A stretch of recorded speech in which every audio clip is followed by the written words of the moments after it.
স্ত্রীর কোথায় হাত রেখে স্বামী ঘুমালে সারা রাত নফল নামাজের সওয়াব পাওয়া যাবে? প্রিয় ভাই বোনেরা, এই বিষয়টি আমরা বোঝার চেষ্টা করব। মনে রাখবেন, স্বামী স্ত্রীর যে বন্ডিং, তাদের যে সম্পর্ক, এটা আল্লাহ রাব্বুল আলামিনের স্বর্গীয় একটি সম্পর্ক। এই সম্পর্কের ভিতরে যাদের ফাটল ধরে যায়, যাদের ফ্রাকশন সৃষ্টি হয়ে যায়, তারা দুনিয়া আখেরাত কোনো জায়গায় শান্তি পায় না। মানে দুনিয়ার কোনো কার্যক্রমের ভিতরে সে কখনো স্বস্তি পায় না, কখনো শান্তি পায় না। তাদের এই বন্ডিংটা যদি সুন্দর থাকে, তারা প্রতিটি মুহূর্ত তারা কাটাবে। আল্লাহ রাব্বুল আলামিন ঘোষণা দিয়েছে, তাদের প্রতিটি মুহূর্তে মুহূর্তে আল্লাহ তাআলা সওয়াব দান করে দিবে। রাসূল জানিয়ে দিয়েছে, স্বামী স্ত্রী যদি বিশেষ মুহূর্ত কাটায়, প্রাইভেট সময় তারা পার করবে। আল্লাহ রাব্বুল আলামিন জানিয়ে দিয়েছে, হালাল স্বামী স্ত্রী একসঙ্গে সময় পার করবে, আল্লাহ তাআলা তাদের প্রত্যেকটি সেকেন্ডে সেকেন্ডে নেকি দান করে দেয়। স্বামী স্ত্রী যদি হাসে, রব্বুল আলামিন বলে আমি তাতে খুশি হয়ে যাই, তাদের প্রত্যেকটি হাসির মধ্যে আমি নেকি দান করে দেই। হাজবেন্ড যদি ওয়াইফের জন্য টাকা খরচ করে, আল্লাহ বলেছে আমার রাস্তায় সাদকা করার সওয়াব আমি রব্বুল আলামিন দান করে দেই। আল্লাহ তাআলা চায় যে তাদের সুন্দর বন্ডিংটা সুন্দর থাকুক, তাদের সম্পর্ক ভালো থাকুক। আল্লাহ তাআলা চায় না যে তারা কোনো অবস্থায় তাদের ডিসকানেক্ট হয়ে যাক, তাদের সম্পর্কটা নষ্ট হয়ে যাক, এটা আল্লাহ তাআলা চায় না। প্রিয় ভাই বোনেরা, সবার ক্ষেত্রে স্বামী স্ত্রী রাসূলের সুন্নাহ মেনটেন করে যদি ঘুমায়, স্বামী স্ত্রীকে কোথায় কি অবস্থায় ঘুমাবে, স্ত্রীর কোথায় হাত রেখে স্বামী ঘুমালে স্বামীর সারা রাত নফল নামাজের সওয়াব হয়ে যাবে। বিষয়টি বোঝার চেষ্টা করবেন। বেসিকলি কোরআন ও সুন্নাহর ভিতরে এই বিষয় এইভাবে ইঙ্গিত করা হয় নাই সরাসরি যে এই জায়গায় হাত রাখবে।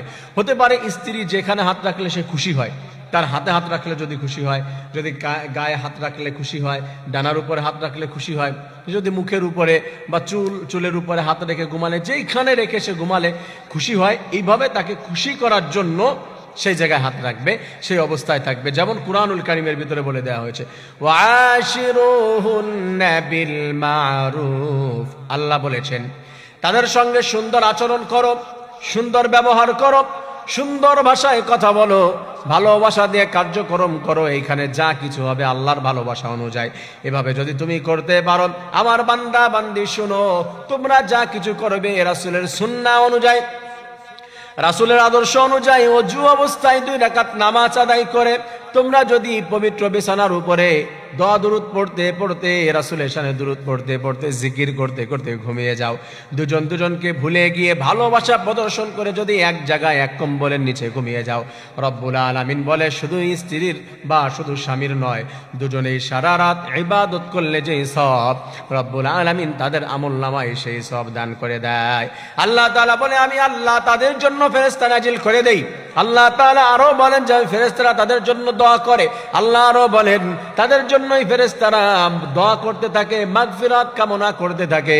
আল্লাহ আরো বলেন তাদের আমলনামায় ফেরেশতারা নেকি লিখতে থাকে। সুবহানাল্লাহ।